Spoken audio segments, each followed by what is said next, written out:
Selamat malam jemaat Tuhan yang terkasih.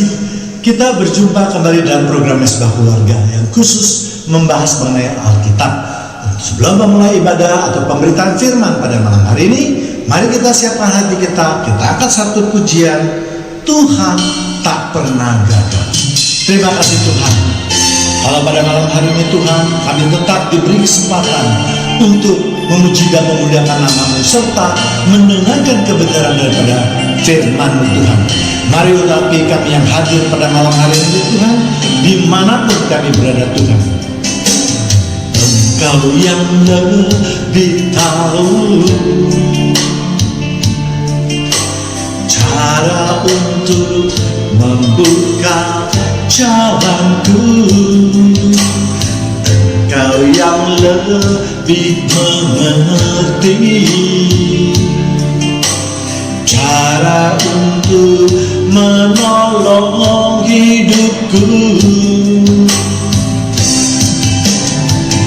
Ku percaya Kau Tuhan yang tak pernah gagal menjadikanku lebih dari pemenang. Ku percaya Kau Tuhan yang tak pernah lalai menepati janji-janji-Mu. Mari kita lebih mengimani pujian ini. Engkau yang lebih tahu cara untuk membuka jalanku. Engkau yang lebih mengerti cara untuk menolong hidupku. Ku percaya Kau Tuhan yang tak pernah gagal menjadikanku lebih dari pemenang. Ku percaya Kau Tuhan tak pernah lalai menepati janji-janji-Mu.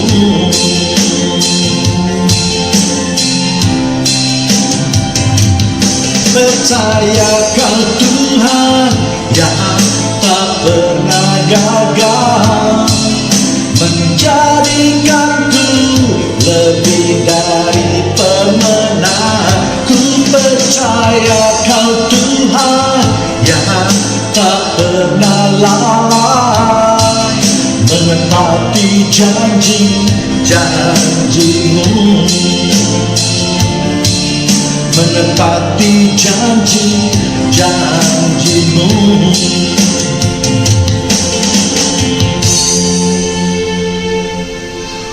Haleluya.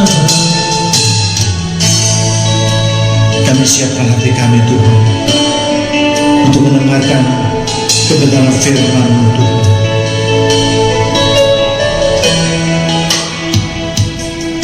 Ku siapkan hatiku Tuhan untuk dengar firman-Mu saat ini.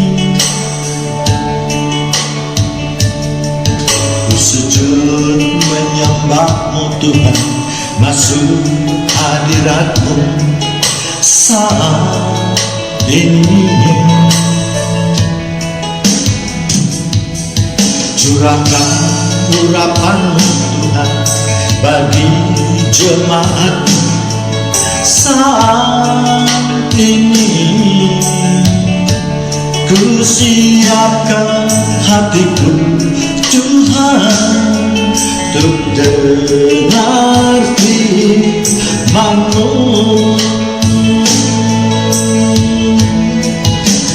Firman-Mu Tuhan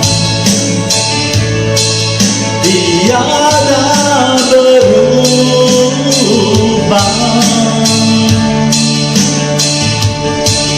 dahulu sekarang selama-lamanya tiada berubah. Firman-Mu Tuhan,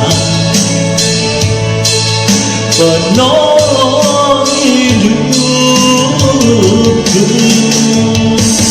Ku siapkan hatiku Tuhan, untuk dengar firman-Mu. Kami mau siapkan hati kami Tuhan, untuk mendengarkan kebenaran firman Tuhan. Sebab firman adalah perintah kaki kami Tuhan. Ku siapkan hatiku Tuhan, untuk firman-Mu saat ini. Ku sujud menyembah-Mu Tuhan, masuk hadirat-Mu saat ini. Curahkan urapan-Mu Tuhan bagi jemaat saat ini. Ku siapkan hatiku Tuhan, untuk dengar firman-Mu. Mari kita angkat tangan kita. Firman-Mu Tuhan tiada berubah,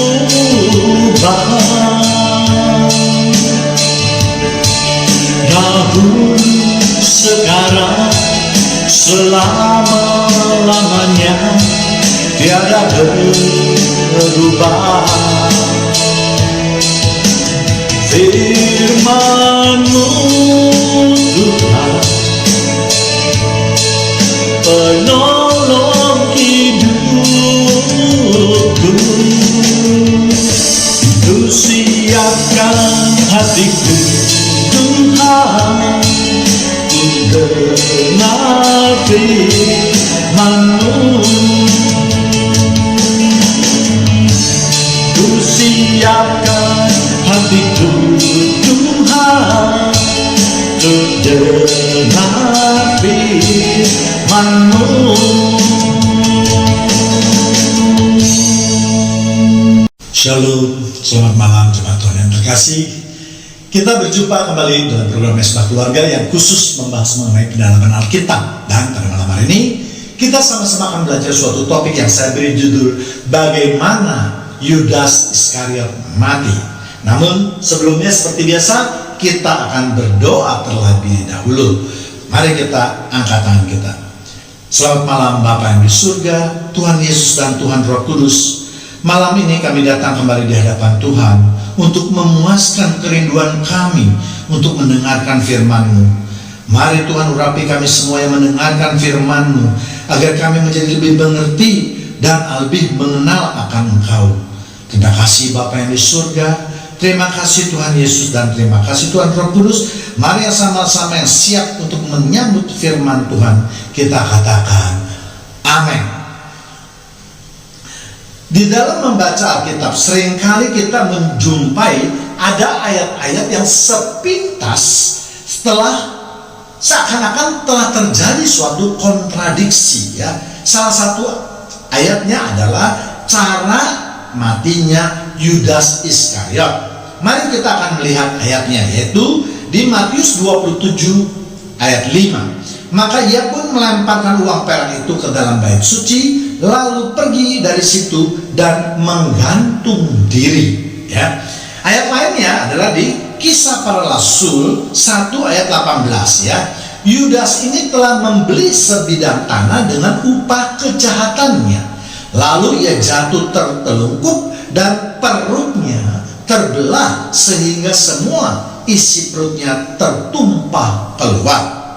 Jadi kalau kita sepintas membaca Alkitab, atau kalau kita hanya berpegang pada apa saja yang tersurat atau yang tertulis, maka jelas kedua ayat tersebut adalah bertentangan. Pada kitab Matius Dikatakan bahwa Yudas mati itu menggantung diri. Sedangkan di Kisah Para Rasul dikatakan Yudas itu mati karena jatuh tertelungkup, perutnya terbelah sehingga semua isi perutnya keluar.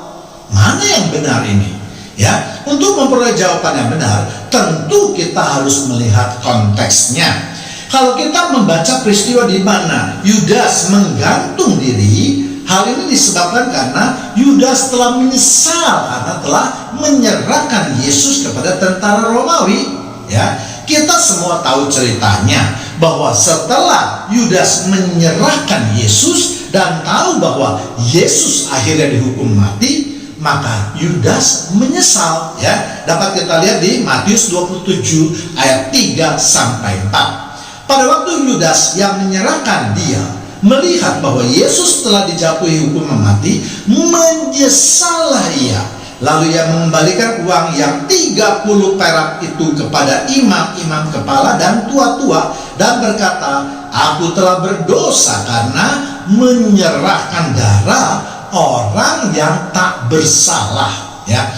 Jadi kalau kita lihat bahwa Yudas setelah berbuat dosa, dia menyesal, dikatakan Alkitab, ya, lalu menggantung diri. Ya. Yudas tidak bertobat dan melakukan apa yang dikehendaki oleh Tuhan, ya, tetapi justru dia melakukan suatu dosa besar, ya, yang dikehendaki oleh iblis, yaitu menggantung dirinya. Ya.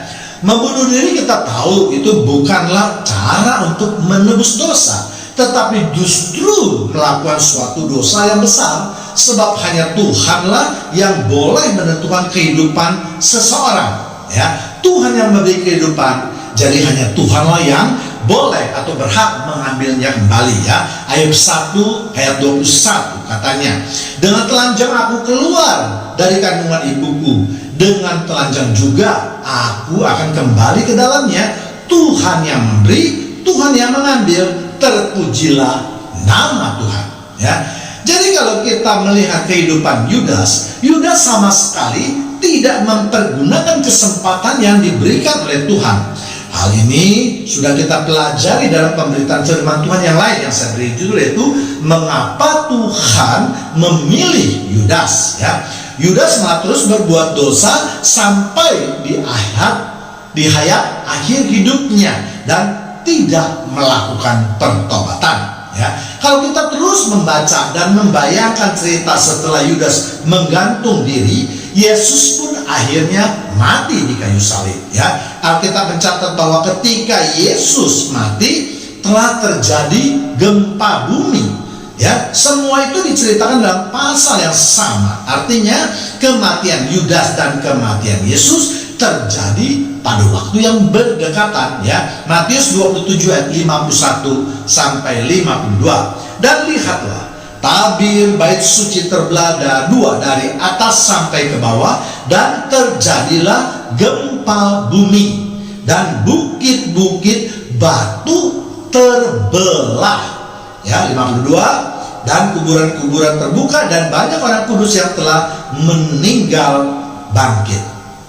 Kalau kita menyambung cerita antara kematian Yudas dan Yesus, maka Yudas mati menggantung diri. Ya, biasanya itu pada zaman itu ya biasa mati atau gantung diri di sebuah pohon. Maka Yudas pun menggantungkan dirinya pada suatu pohon, ya, di atas bukit. Ya, ketika Yesus mati terjadi gempa bumi, dan batu, tadi dikatakan bukit-bukit batu terbelah. Akibat dari gempa itu, maka pohon di mana Yudas menggantung diri pun akhirnya tumbang, dan tubuh Yudas menghantam batu-batu yang terbelah tadi.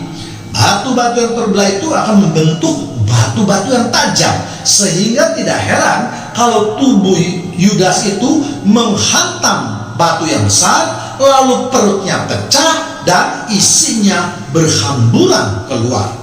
Ya, inilah penafsiran yang paling bisa diterima dan paling masuk dalam akal kita. Dengan demikian, ayat kedua yaitu ayat di Matius, dan dengan demikian kedua ayat tersebut yaitu di Matius maupun Kisah Para Rasul sama sekali tidak bertentangan. Ya, Dan isi kedua ayat tersebut adalah sama-sama benar, bahkan saling menunjang ya. Hanya kitab Matius menceritakan asal mulanya Yudas itu yaitu mati menggantung diri, sedangkan di Kisah Para Rasul menceritakan kejadian sesudahnya, yaitu sesudah Yudas menggantung diri. Untuk itulah sangat diperlukan untuk menafsirkan suatu ayat dengan konteksnya, dan tidak hanya berpaku pada ayat-ayat yang tersedia. Nah, sekarang pelajaran apa yang dapat kita petik dengan peristiwa matinya Yudas? Ya, tadi sudah dikatakan bahwa Yudas tahu bahwa dia melakukan suatu perbuatan dosa, yaitu dengan menyerahkan Yesus yang tidak bersalah lalu dihukum mati. Ya, dia hanya menyesal. Alkitab menyatakan dia hanya menyesal ya, di dalam Matius 27 ayat tadi ya, ayat 3 tadi ya. Dia tidak bertobat sehingga dia melakukan dosa lain lagi, yaitu membunuh dirinya, yang juga merupakan suatu perbuatan dosa yang besar ya. Seharusnya Yudas bertobat ya. Tidak cukup hanya dengan menyesal saja, sebab artinya bertobat itu jauh lebih lengkap, yaitu menyesali perbuatannya dan tidak melakukan dosa lagi. Nah, itulah yang disebut dengan pertobatan ya. Kalau Yudas bertobat artinya dia tidak akan melakukan dosa lagi, maka kiranya dia akan mendapat pengampunan. Demikian juga di dalam kehidupan kita. Tidak cukup kalau kita katakan aku menyesal, kita menyesal, tetapi kita harus bertobat. Artinya kita harus berusaha menghindari perbuatan-perbuatan dosa di kemudian hari di dalam kehidupan kita. Sebab bagi Allah yang penuh dengan kemuliaan, apapun yang dilakukan oleh manusia, tetap saja nama Allah yang dipermuliakan. Kita lihat dua contoh dari Yudas dan Petrus ya.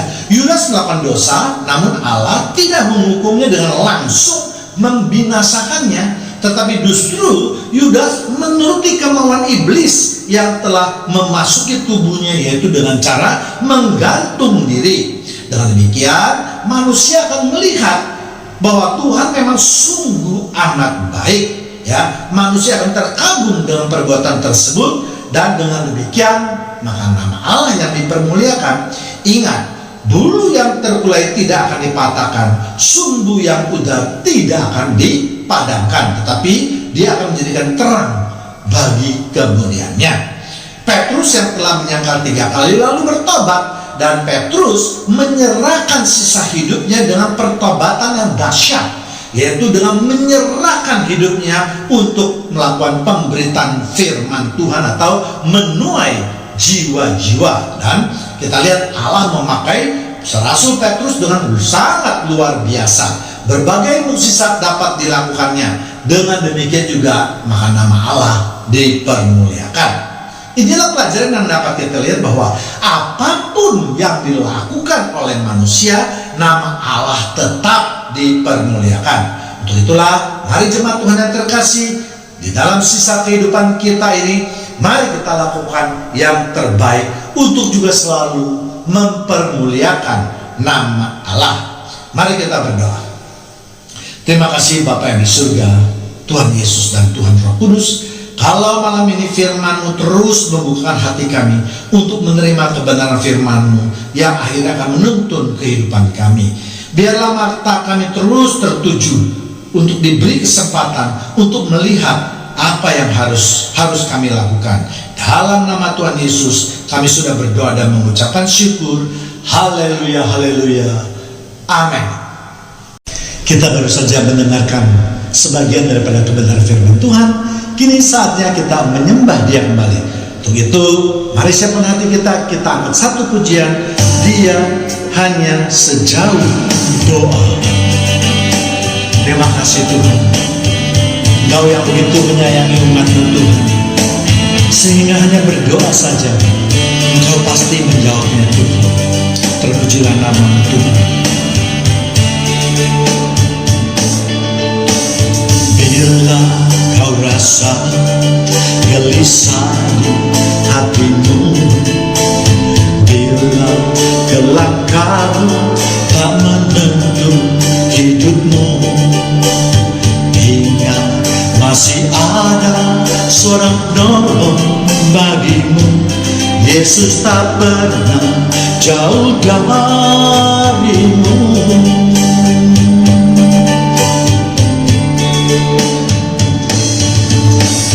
Bila cobaan menggodai hatimu, bila sengsara menimpa keadaanmu, ingat Yesus takkan pernah jauh darimu.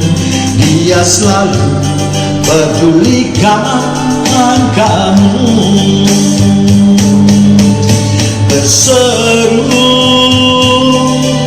memanggil namanya, berdoa dia akan segera menghampiri dirimu. Percaya dia tak jauh darimu, dia hanya sejauh doa.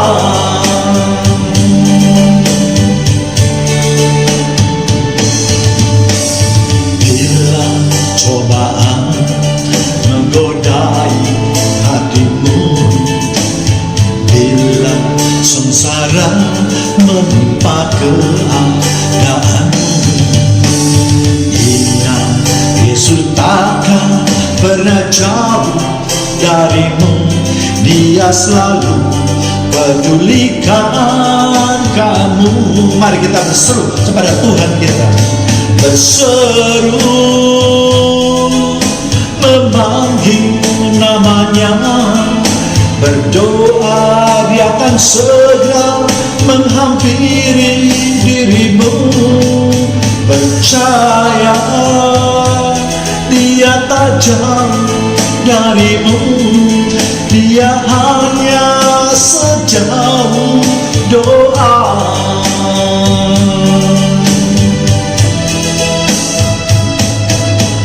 Berseru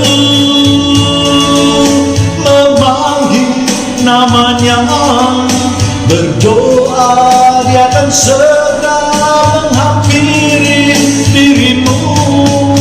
Percaya dia tak jauh darimu, dia hanya sejauh doa.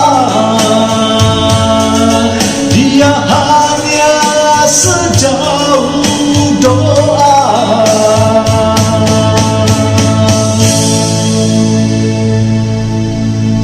Kita sudah berada di penghujung acara ibadah pada malam hari ini. Untuk itu, mari kita angkat pujian yang terakhir, pertolonganmu.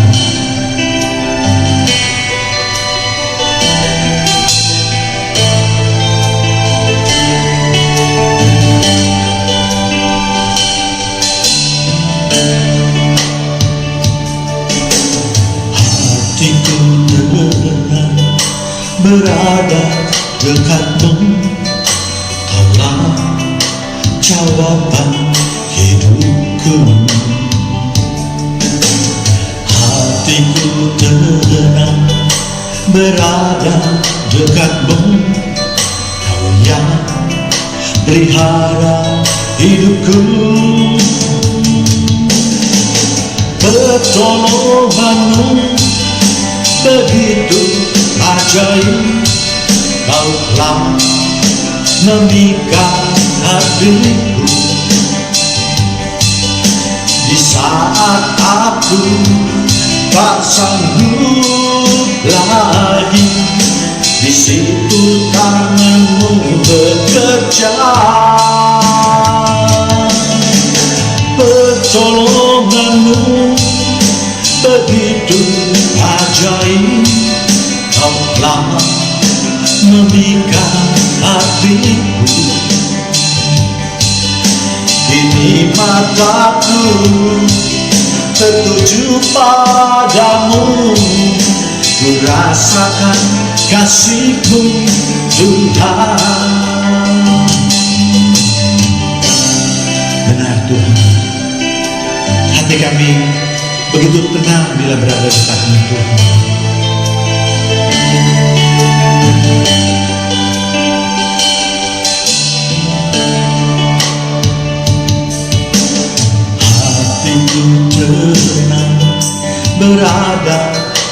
berkatmu, Allah jawaban hidupku. Amin. Hatiku tetap berada dekatmu, Kau yang pelihara hidupku. Pertolonganmu begitu ajaib, Kau telah memikat hatiku. Di saat aku tak sanggup lagi, di situ tanganmu bekerja. Pertolonganmu begitu ajaib, Kau telah memikat hatiku. Kini mataku tertuju padamu, ku rasakan kasih-Mu Tuhan. Kini mataku tertuju padamu, ku rasakan kasih-Mu Tuhan. Demikianlah ibadah Mesbah Keluarga pada malam hari ini. Kita akan berjumpa kembali dalam minggu berikutnya dalam waktu yang sama. Tuhan Yesus memberkati kita semua. Amin.